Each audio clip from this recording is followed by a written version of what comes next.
আমি এবং আমার বন্ধু বিশ্বনাথবাবু দুজনে মিলে চলে গিয়েছিলাম বাঁশবেড়িয়ায় কার্তিক পুজো দেখতে। উপস্থিত হয়েছিলাম ইয়াংস্টার ক্লাবের তারামা পুজো দেখতে। সামনে গিয়েই দেখি মাদল এসছে।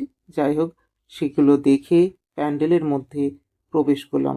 আর প্যান্ডেলের সামনেটা অসাধারণ কাজ, তেমনই সুন্দর কাজ প্যান্ডেলের মধ্যে। প্যান্ডেলের মধ্যে এত সুন্দর কাজ, এত শান্ত, সেজন্য ভাবলাম যে তোমাদের জন্য একটা ছোট্ট ভিডিও করে নিই।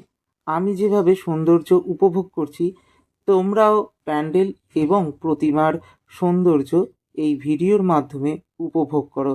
যারা কার্তিক ঠাকুর দেখতে আসো না বা যারা পুজো দেখতে পারো না, তাদের জন্য এই ভিডিওটা ছোট্ট করে করে নিলাম। আমি এবং বিশ্বনাথবাবু যেহেতু সকাল সকাল একদম বেরিয়েছিলাম ঠাকুর দেখতে, তাই খুব ফাঁকায় ফাঁকায় এই মণ্ডপটি দেখলাম। সেরকম ভিড় ছিল না। বাঁশবেড়িয়ায় কার্তিক পুজোয় নানা ধরনের দেবদেবীর পুজো হয়, তেমনই এখানে যেরকম তারা মায়ের পুজো হয়। অসাধারণ মায়ের এই মূর্তি দেখে মন মুগ্ধ হয়ে যাবে। বন্ধুরা, কমেন্ট করে জানিও এই তারা মায়ের মূর্তিটি তোমাদের কেমন লাগলো ও মণ্ডপ সজ্জা কেমন লাগলো। ভালো লাগলে অতি অবশ্যই আমাকে কমেন্ট করে জানিও কিন্তু।